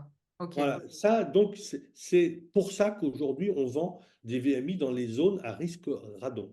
Et donc Comme là, on pour pousse, l'installer, c'est un peu le contraire, hein, si je ne m'abuse. oui, Les entrées d'air sont donc dans les pièces humides et les absolument. sorties dans Non, les non, pièces non, non, non, sèches. non, non, non, non, non, non. La VMC, on extrait dans les pièces humides et on prend l'air dans les pièces sèches. Mais Oui, il ne faut jamais faire traverser de l'air humide par des pièces sèches. Donc une VMI, on va insuffler dans les pièces sèches, on ne va pas mettre de grille dans le séjour, le bureau, les chambres, etc. On ne met pas de grille. Là, mmh, on a des bouches qui nous amènent de l'air extérieur d'accord. sous pression, on détalonne les portes et on fait sortir l'air par des grilles que l'on met dans les pièces humides. Il ne faut Voilà, jamais balader l'humidité dans les pièces sèches. c'est Jamais. ça. OK. Il faut la pousser depuis les pièces sèches Oui, c'est vers toujours dans les pièces sèches qu'on fait rentrer l'air sain, dans tous les cas. toujours, toujours, toujours, OK. toujours. Y D'accord. compris d'une double flux. Une double flux, on fait entrer dans les pièces sèches, on Ouais. extrait dans les pièces humides. Là, on va faire entrer dans les pièces sèches et on va laisser sortir tout seul dans les pièces humides. OK. Donc il va sortir naturellement parce que l'air humide les pièces humides, en fait, seront, blindées d'air, tout neuf. Sous pression et ça va sortir. OK, Voilà. Hein, comme ça. donc, ça, c'est le principe de la VMI. Hein. OK. Alors, maintenant, sans développer plus, parce que là, il faudrait 1 heure pour faire un bon Ouais. développement, hein, on a aussi des gens qui disent il faut un puits canadien. ou puits Oui. climatique Mmh. ou puits provençal. C'est-à-dire que à 2 mètres de profond, on a une température moyenne de l'ordre de 12 degrés Celsius. Mmh. Été, hiver, sous nos latitudes, ça ne bouge pas. Et donc, si je prends de l'air à -10 dehors, que je le fais rentrer vers 12 degrés, il est censé se préchauffer et entrer. Et Mmh. là, on se disait qu'autrefois, c'était bien de le coupler avec une VMC double flux, parce qu'on prenait de l'air qu'on avait déjà une fois préchauffé, on continuait à le préchauffer pour le faire entrer, et du coup, on économisait énormément au niveau du chauffage. Sauf qu'on multipliait cette fois même plus, parce qu'au-delà de la double flux, on a le puits canadien. Oui. Mais ça ne se justifiait pas pour l'hiver, jamais.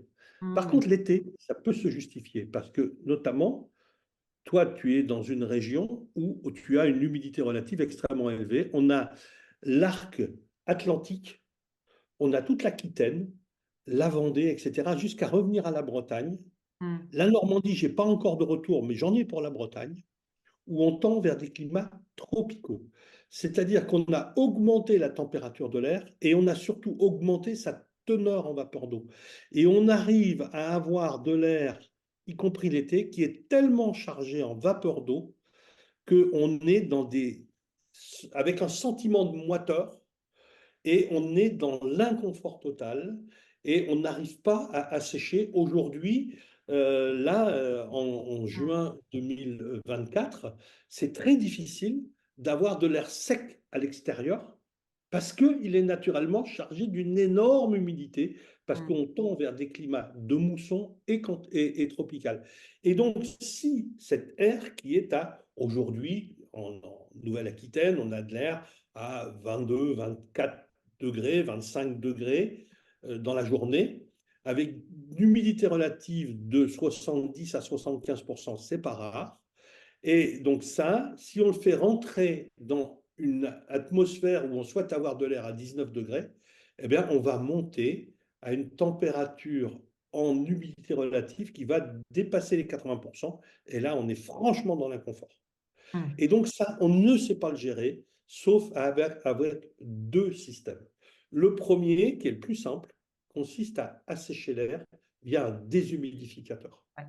Ben, Toi? le deuxième, tu prends cet air chaud et humide, Mmh. tu le fais transiter par un puits canadien, provençal, climatique. Moi, je préfère dire climatique parce qu'il appartient à tout le monde.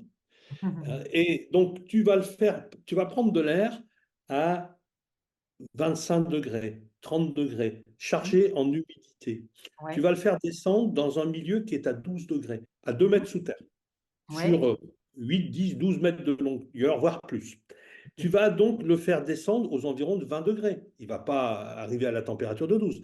Mais de l'air qui, à 30 ou 35 degrés, contient beaucoup de vapeur d'eau, quand il va descendre à 20, la vapeur d'eau va se condenser.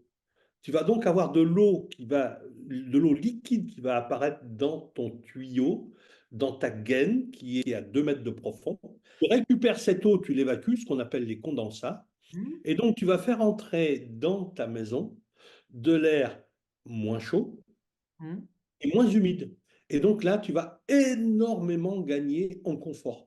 Donc, L'été. compte tenu des bouleversements climatiques qui vont se faire dans le futur, je pense que c'est quelque chose qu'il faut vraiment imaginer si on a les moyens. Alors, j'entends les moyens déjà, l'espace disponible, le Mmh. terrain disponible, si on a l'argent pour le faire, parce Ouais. que ouais, c'est un coût, etc.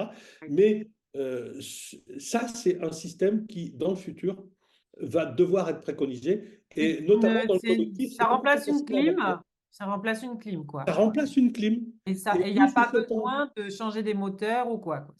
voilà, Plutôt parce que sachant qu'une clim, elle résout le problème de l'habitat, mmh. encore que, comme le froid attire le chaud, plus on climatise dedans, plus on a tendance à attirer la chaleur extérieure. Et oui. Mais surtout, pour ce faire, elle remet la chaleur dans l'air extérieur. Mmh. Les villes dans lesquelles il y a beaucoup de clim, plus on en met, plus il va falloir en mettre. Et oui. Alors que là, on ne tape pas dans les clims, Ouais. on ne réémet pas, on envoie la chaleur dans le tréfonds. Ouais. Vu le volume de terre qu'on a sous nos pieds, d'ici qu'on change la température du sous-sol de l'ensemble de la planète, on peut déjà vivre Poser quelques quelques puits générations avec des puits canadiens. canadiens. Ouais. OK. Voilà. Alors, donc ça, petite digression pour le puits canadien, puits provençal, puits climatique, appelez-le comme vous voulez.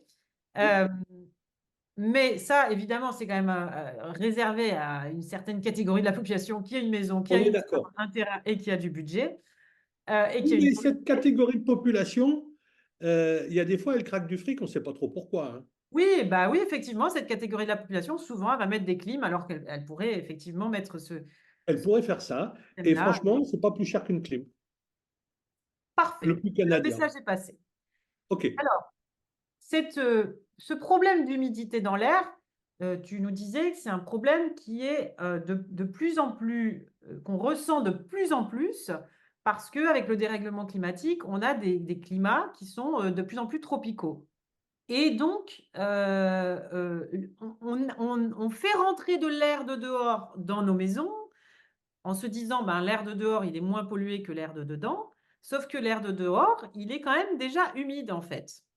Donc, Oui. on n'arrive plus à assécher nos maisons et on a de plus en plus besoin de déshumidificateurs. Est-ce que tu ne peux nous Oui. parler de ces déshumidificateurs? Alors, le déshumidificateur, ce sont c'est toujours des principes physiques, Mmh. hein. Donc, où on fait, en règle générale, la voie royale, on change la température de l'air. Changeant la température de l'air en le refroidissant, on provoque une condensation de la vapeur d'eau qu'il contient. Mmh. Et donc, l'air devient tout naturellement plus facile enfin, plus apte à faire entrer. La Mmh. première fois que j'ai fait face à cette question, c'était à La Rochelle, chez une amie. J'étais chez elle, elle avait une VMC simple flux, etc. Et donc, elle surveillait bien tout. Elle avait vraiment fait tout bien, hein. Elle est à la fois maître d'œuvre, architecte, etc. Vraiment, elle a plein de casquettes. Et je dis, mais c'est pas possible, tu t'es loupé où? Elle me dit, je ne me suis pas forcément loupé, mais tu vas t'en rendre compte par toi-même. Prends mes appareils et mets-les dehors. Et on avait 19 degrés, 72% d'humidité relative à l'intérieur, ce qui est plus que les 65 préconisés. Et oui, J'ai mis dehors, on avait 19 degrés et 72% pareil. d'humidité relative. Elle m'a dit, donc toi, je peux renouveler ce que je veux, Mmh. je peux, je ne vais améliorer que sur les COV, Mmh. sur la Et ce qui est teneur en déjà pas CO2, mal. qui est déjà pas mal, la teneur en CO2 et les microparticules. Mais l'humidité relative, je ne peux rien faire. Et c'est là qu'on s'est mis à travailler là-dessus, on a, pas moi seul, hein, mais parce que quand il y a plusieurs idées, plusieurs Mmh. têtes, il y a plusieurs idées. On a cherché et on s'est dit, bah ouais, des humidificateurs. Et là où on était, moi en tout cas, j'étais relativement vent debout contre ces appareils dont je disais c'est simplement une consommation, c'est bruyant, c'est machin, ces trucs. Bah Mmh. ouais, ok, mais si on peut pas faire mieux, on a ça. Et puis notamment pour celui qui est locataire et qui a Ouais, besoin d'être dans le confort, bah, il achète une machine le prix qu'il veut. ouais. À 200 euros, on commence à trouver des machines, alors, il y en a qui valent beaucoup plus cher. Mais quel Dans que les soit le prix de la machine, 400, dans les 400, ouais. Mmh. ouais, quel que soit le prix de la machine, on repart avec. Ouais.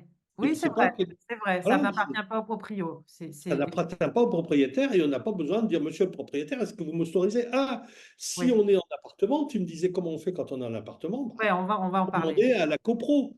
Ouais, Donc on fait ce qu'on veut. ouais, tout à fait. Donc ce déshumidificateur, moi, je me suis rendu compte vraiment de l'importance de ce déshumidificateur parce que j'ai installé une VMC chez moi. On a fait tout ce qu'il fallait et finalement, le taux d'humidité est toujours important. Mais c'est vrai Ah qu'au oui, tu es en bord de mer quand même. et oui, bien on est entouré d'arbres, enfin on a tout ce Ah qui ouais, t'as pour, tout qui va bien pour certains voilà. aspects et sur d'autres aspects, c'est pas Donc terrible. la VMC, très bien, mais ça ne suffit pas. Et donc, du coup, j'ai en permanence maintenant un déshumidificateur également. Et c'est vrai que eh ben, je le vide tous les jours, en fait, hein. Et donc le déshumidificateur, ça va donc aspirer l'air. Et en fait, Oui. toute l'humidité va être transformée en eau, quoi. Oh non, oh Et non. alors, explique-moi juste comment ça marche pour transformer, pour Voilà, tu récupérer prends un cette eau. risque majeur là. Un risque. Non, Ouais, c'est non. vrai que tu vas nous parler tu vas nous lancer des explications, tu vas nous faire un exposé d'1 heure. Non, non, non, non, non, non, non, non, non. On sait tous que plus un air est chaud, plus il peut contenir de vapeur d'eau. Ouais. Ça, intuitivement, on le sait. Donc, quand on a une humidité relative trop élevée, Mm. il faut refroidir l'air et ça provoque une condensation, Ouais. tout simplement. Et Ah bah donc, oui. la condensation, c'est le passage de la vapeur d'eau, de l'état vapeur à Mm. l'état liquide. Et Ouais. cette eau liquide, bah, tu l'as dit, tu le vides tous les jours. Donc, on a condensé 1 litre, 2 litres, 3 litres d'eau. Bon, Ouais. voilà. Eh ben, on Voilà. vide Et ça. cette eau-là, tu me disais, tu peux la mettre dans ton fer à repasser parce que c'est de l'eau distillée. Alors, c'est pas distillé, non, elle n'a pas été Ah, distillée, mais elle est non minéralisée, puisque d'accord. c'est vraiment H2O à l'état pur. Il n'y a rien d'autre dedans.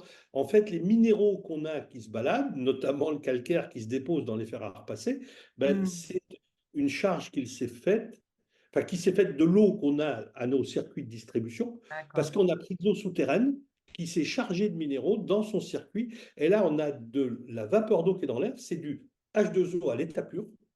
Et quand on refroidit, donc par diverses réactions, les Mm. molécules d'eau s'agglomèrent entre elles, donnent des gouttes qui se condensent et qui arrivent à nous faire de l'eau liquide, ben voilà, comme celle qui est dans le verre qu'elle a, tout Voilà. simplement. Et Sauf que qu'on va aller celle-ci, jeter dans son évier ou mettre dans son fer à repasser. voilà, et celle-ci, ben, je peux la boire, elle a un certain goût, alors que de l'eau pure, c'est pas bon. Au goût, c'est Mm. pas bon. Mm. On n'a pas l'habitude de ça. Bon, elle ne va pas nous rendre malade, mais elle ne nous apportera rien au niveau oligo-éléments. Alors que là, il fait des oligo-éléments. Mm. OK. Tu vois, on a pu être Petite concis quand même. digression fermée, pardon, c'est de ma faute. Donc, on a parlé on a parlé de tous les systèmes de ventilation qui existent, hein, Oui. en passant par j'ouvre ma fenêtre à la VMC, la VMC, simple flux, double flux, l'extracteur d'air, la VMI. On a Et le parlé passage par le puits canadien. Donc, on a et vraiment le tout fait. passage par le puits canadien. Et on a parlé donc d'humidité, de puits canadien, de, et de déshumidificateur. Et tu me disais, Claude, l'autre jour, que peut-être que si je voulais investir dans une entreprise, il faudrait investir dans une industrie de déshumidificateur d'air parce que Oui, ça va être le, le truc le que marché tout du le monde futur. va devoir acheter parce que c'est un problème grandissant, en fait, cette humidité dans l'air. Oui, oui, oui, totalement. Autant il y a eu une époque où on a tous plus ou moins acheté des radiateurs à bain d'huile. Mm. Aujourd'hui, on n'en a plus besoin. Ouais. Et si on doit acheter des radiateurs, je conseillerais plutôt d'acheter des radiateurs à rayonnement infrarouge basés sur une technologie support carbone. Mhm. Voilà, donc, on va pas aller plus loin. Mais par contre, ça c'est utile pour l'hiver, mais la problématique du futur, c'est pas l'hiver, c'est l'été. Et Ouais. l'été, vraiment, il faut éviter tous les systèmes qui provoquent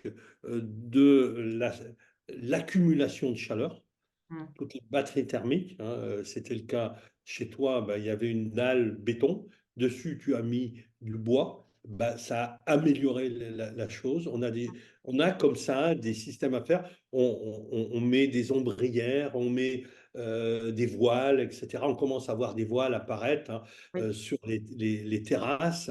Et donc, oui, le déshumidificateur va devenir un élément qu'on va vendre beaucoup l'été. ouais. Alors, on a des systèmes de climatisation qui tendent enfin, à se développer, les Alors, il y en a climatiseurs. maintenant hein, qui sont vendus en disant ça fait aussi climatiseur, Oui, on a les systèmes déshumidificateur. adiabatiques, etc. Il y a beaucoup de choses. De toute façon, quand on est face à un problème qu'il faut résoudre, on n'a qu'une seule obligation, c'est Mm. d'être intelligent et de trouver des solutions. Et c'est ça qui est bien dans la période qu'on vit actuellement. On n'a pas le choix, on a de moins en moins de ressources, on a de moins en moins d'énergie, on a de plus en plus de contraintes, donc on est obligé de faire travailler la matière grise. Et C'est ça, c'est bien. intéressant. En France, on n'a pas de pétrole, mais on a des idées. Ah, oui, oui, totalement. Des fois, ça serait bien d'avoir un peu de pétrole quand même. Oui, ok. Voilà. Bon, alors, donc du coup, maintenant qu'on a fait le tour de toutes ces solutions qui existent, j'aimerais qu'on arrive à déterminer, ok, mais quelle solution en fonction de ma situation? Oui, Donc, en fonction de si on est en maison ou en appartement, évidemment, ça ne va pas être du tout la même chose. Si on est propriétaire ou si on est locataire, ça ne va pas être la même chose non plus. non. Donc, on va commencer par le plus facile. On est en maison, on est propriétaire, on fait ce qu'on veut. en règle générale, vers quelle solution tu vas essayer de tendre, même si je sais que c'est toujours du sur mesure, et cetera, mais en général?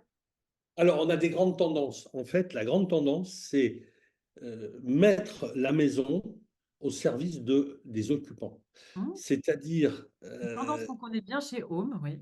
voilà, voilà. Ben, c'est le cœur. Tu vois, chez nous, les habitants, c'est pareil.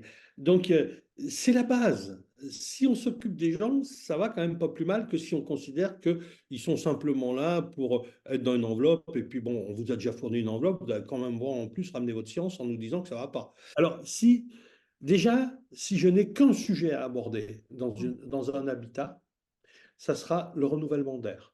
Oui. Parce que 80% au bas mot des désordres constatés dans un habitat, que ce soit sur l'habitat lui-même ou sur les occupants, Mmh. c'est lié à la gestion de l'eau dans l'habitat.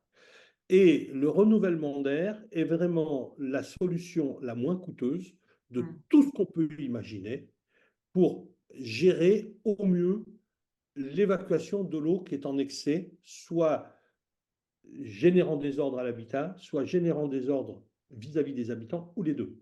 Donc, si je n'ai qu'un sujet à traiter, je traite le renouvellement d'air.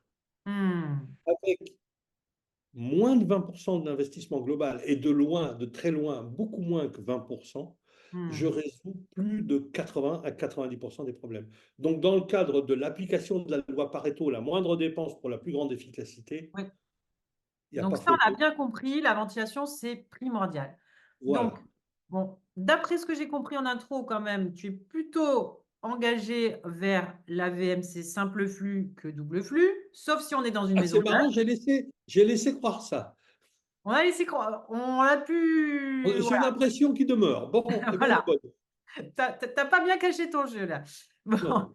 alors dans le neuf, OK pour de la double flux. Dans la réno, plutôt de la simple flux. La double flux n'a pas beaucoup de justification. C'est très Sauf, cher, ça nécessite une étanchéité ouais, parfaite. Il faudra la changer plus rapidement qu'une simple flux, et cetera, et cetera, et ça prend de la place. Donc ça, on a oui. bien compris. Donc plutôt VMC simple flux. Si on n'a pas la place, si on n'a pas d'endroit pour mettre son moteur, si on n'a pas de comble perdu ou si on n'a pas, tiens d'ailleurs, si on n'a pas de comble perdu, bon, c'est vrai que moi, chez moi, j'ai une cave attenante, par exemple, donc j'ai pu mettre mon moteur dans cette partie-là. Ou dans une buanderie, dans une petite Oui, pièce voilà, dans une technique, buanderie, voilà, le des petites garage, pièces quand même, etc. c'est quand même un peu bruyant quand même, il faut dire ce C'est quand même un que peu brillant. Il faut mettre ça dans un local, ce qu'on appelle généralement un local local technique. technique. Mmh. Ouais, Mmh mh. ouais.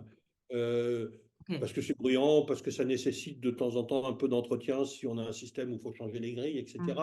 Donc, ouais, faut le mettre dans un endroit où ça ne génère pas de Pas de désagrément. voilà, c'est ça. Alors ensuite, si on n'a pas la possibilité d'avoir toutes ces gaines ou ce moteur ou ce local technique ou je ne sais quoi, à ce moment-là, on va plutôt partir vers un système d'extracteur d'air dans chaque. D'extracteur d'air.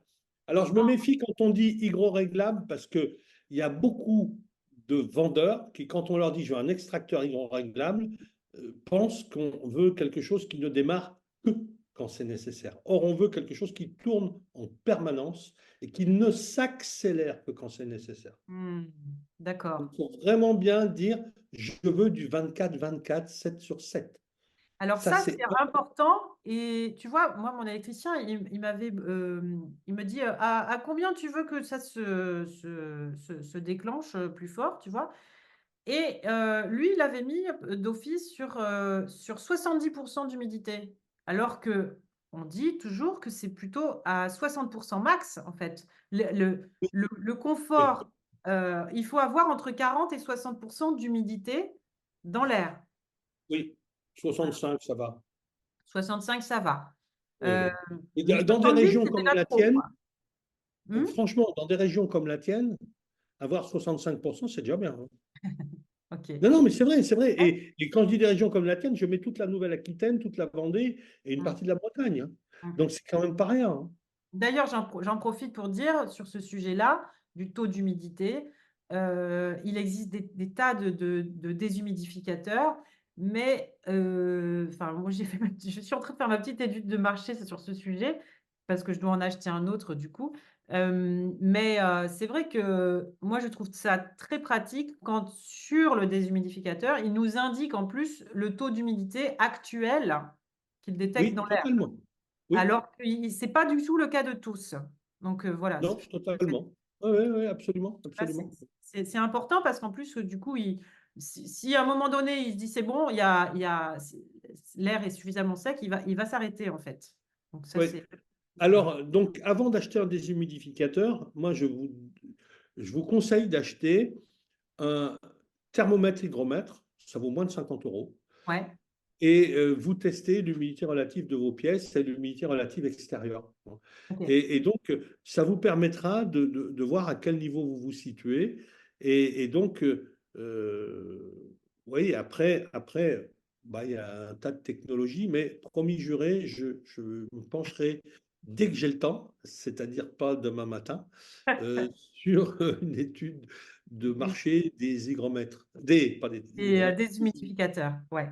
Alors, donc pour revenir à nos habitants, donc les habitants de maison, donc plutôt donc neuf double flux, rénovation plutôt simple flux ou extracteur d'air, ou Oui. VMI en fonction de peut-être si il y a un risque de radon. Mais alors, tu disais quand même, la VMI, maintenant, tu avais l'air d'être moins.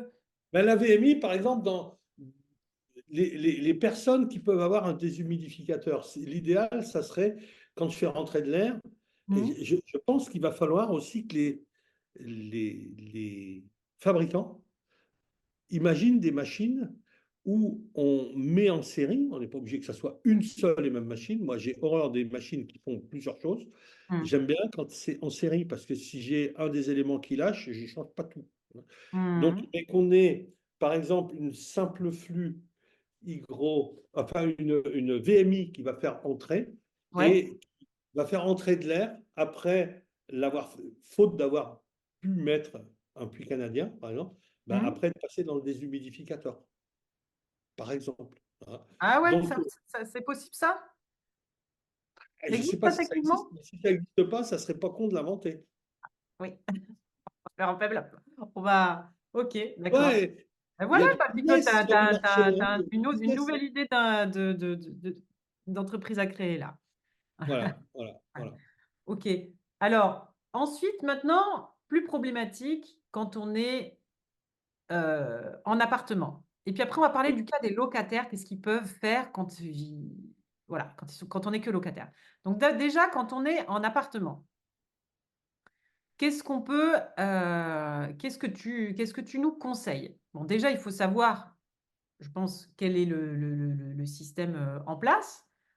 Si on Oui. se plaint de la ventilation, il faut d'abord se plaindre à son syndic, je crois. Oui, oui. Mais Alors, il faut déjà aussi faire le tour de ce qu'on fait ou de ce qu'on ne fait pas. mm, Parce que nous, on a beaucoup d'habitologues qui font des visites d'habitat pour regarder mm, ce qui ne va pas. Et allez, 80% des VMC qu'on trouve, ce sont des VMC, simple flux.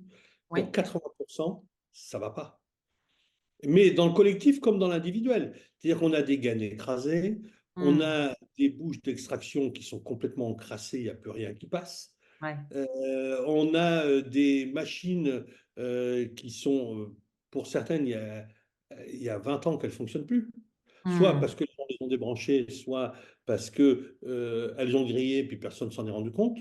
Parce que bah, bien rare est celui qui met un bout de papier devant ses bouches d'extraction pour voir si ça ouais, colle le papier. Hein. Donc ouais, là, on n'a pas les débits, mais on a au moins une info, ça fonctionne ou ça fonctionne pas. Si mm, on voit qu'on a une grille d'extraction que, a priori, dans le tableau électrique, elle est bien enclenchée comme étant en fonctionnement et ça n'attire pas le papier vers la grille de la bouche d'air d'extraction, mm, c'est soit la machine est grillée, soit la gaine est écrasée, ce qui est un grand classique, soit elle mm. est débranchée, soit la machine a cramé, quoi. Donc, Donc, petit test tout simple, on prend une tout petite ça, feuille de papier toilette et si elle on le ne met devant. colle pas toute seule à la grille de ventilation, c'est qu'il y a un problème. Voilà, voilà. Alors, bon, ça ne va pas forcément la plaquer parce qu'on n'a pas un débit énorme, mais naturellement, on doit la sentir qui est attirée. Si on Hmm. n'a rien de ça qui se produit, il y a un Ouais, problème. ok. Problème. Et donc là, on fait venir son électricien. On fait venir son électricien. Ok. On contacte le syndic aussi si on est en immeuble. Si on est dans un immeuble, on contacte le syndic. On contacte le syndic. Voilà. Et Alors, effectivement, bon, soyons après, clairs, en ce qui concerne le locataire, c'est la seule action qu'il peut faire. pardon, si on est locataire, On ne peut pas faire autre chose que ça. que contacter le syndic? Syndic est le proprio, disant, bah, a Ah oui, priori, j'ai un problème sur. Mais on ne peut pas aller plus loin que ça. ouais. Ok. Mais alors, tous ces immeubles qui ont ces systèmes de ventilation dite naturelle, donc qui Oui. n'ont pas de VMC installé, est-ce que c'est simple d'installer une VMC en utilisant ces conduits qui ont été étudiés pour une ventilation naturelle? Alors, non, c'est pas simple, parce que déjà, la conduite, elle relève du collectif. Hmm. Donc, je suis, moi, particulier, je vais aller me brancher une extraction que je vais envoyer dans le collectif. Il me faut l'autorisation des autres. Et Ah le oui. jour où eh ben oui, et le jour où je vais faire des frites, si je souffle vraiment très fort, il n'est pas exclu que mon voisin du dessus, il mange aussi des frites, hein. Alors bon, s'il aime Ah, les tout frites à fait, ou tout les à fait. sardines, ça Hmm. va. Mais s'il les aime pas, ça va pas aller, hein. Oui. Donc, il y a quand même ça. Il y a le fait de savoir Non, mais que. là, je ne parlais pas de nous, dans l'appartement, de mettre un extracteur, une petite VMC qui va souffler dans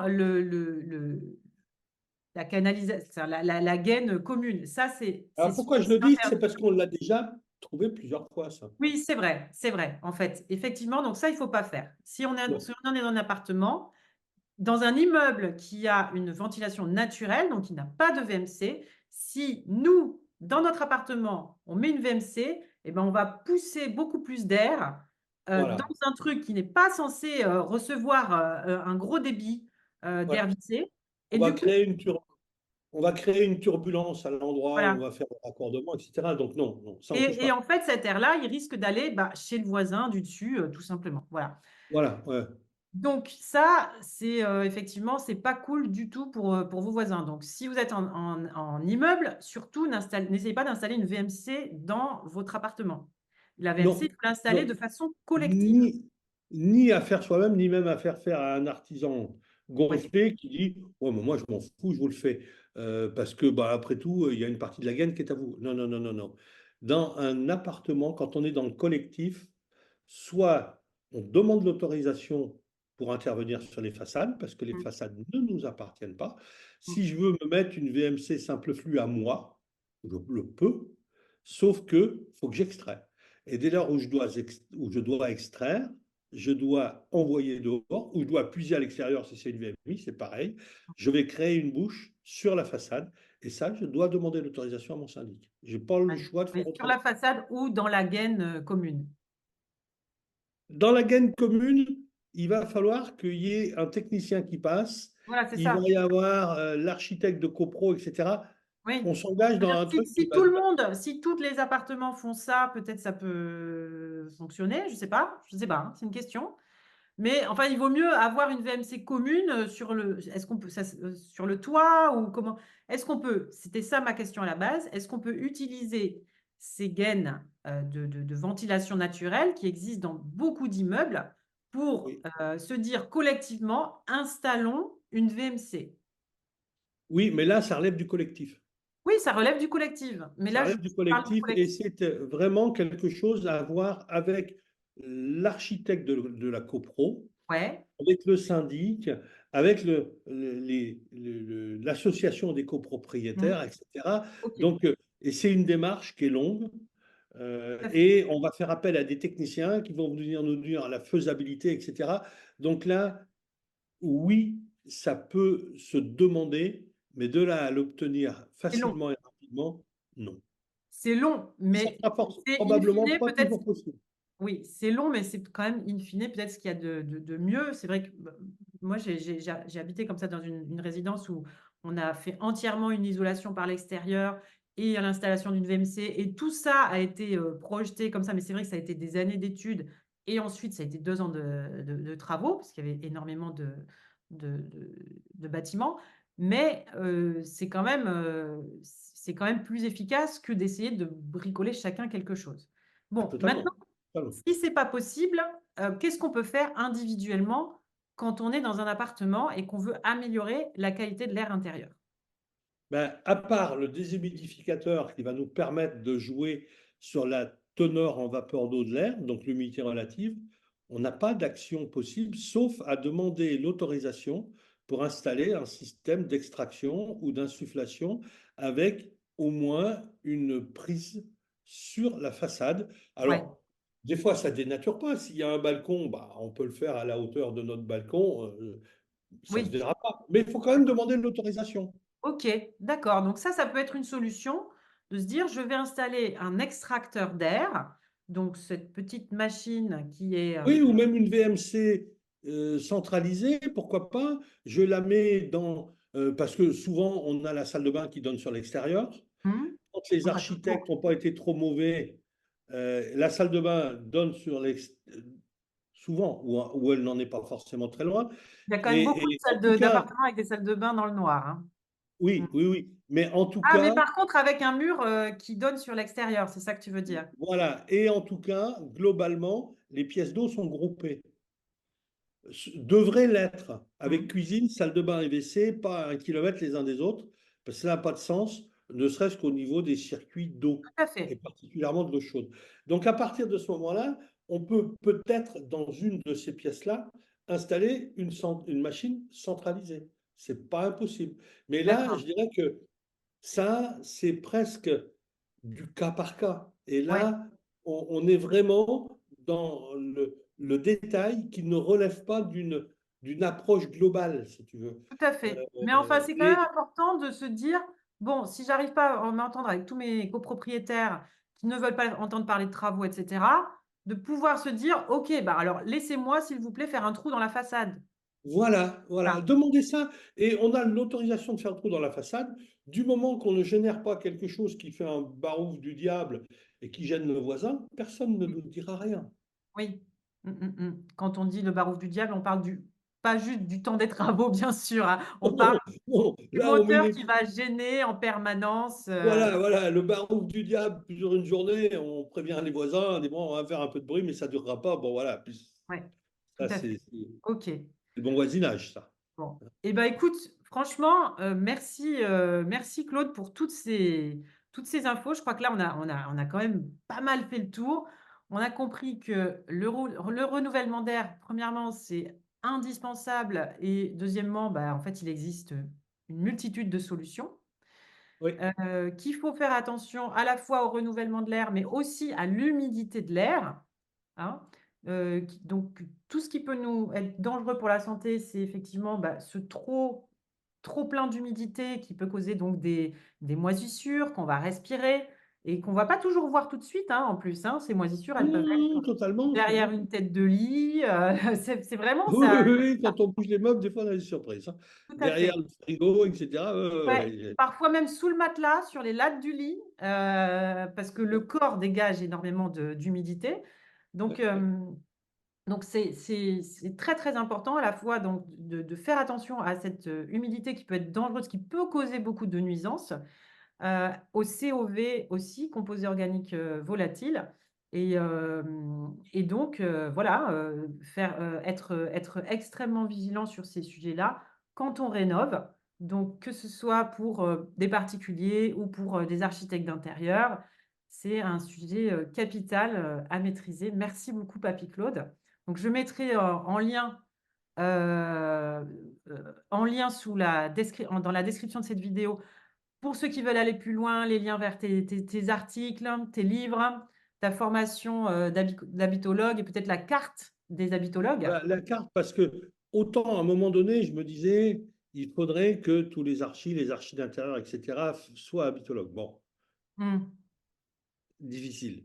Oui, Euh, c'est-à-dire mais que c'est tellement vaste le sujet de l'habitat, il y a tellement voilà, de choses sur voilà, lesquelles il faut voilà. se former.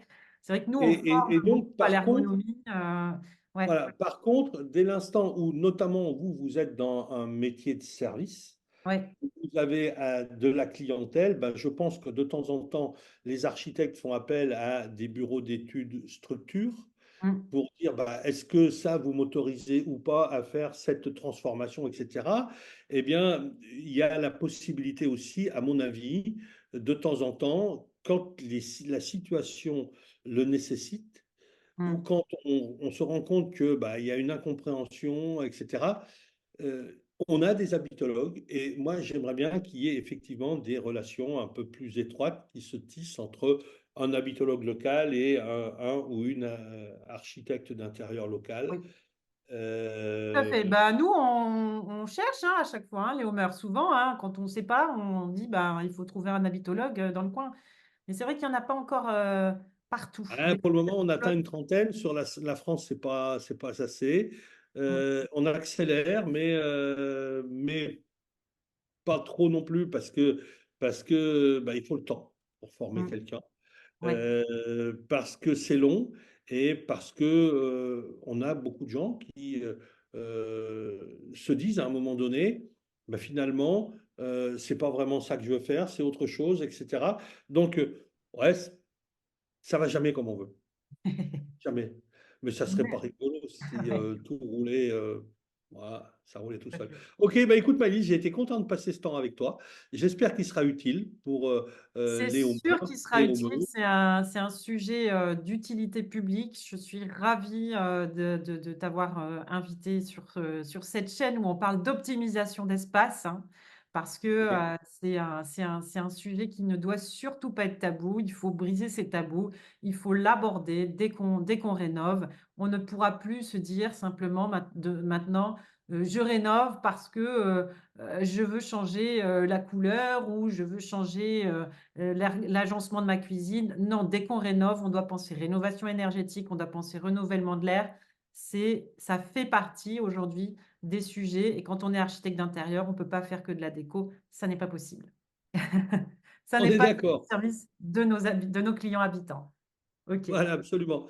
Et bien donc, pour le bien de tous, merci Maïlis d'avoir passé ce temps avec moi. J'ai été très heureux. Merci, Claude.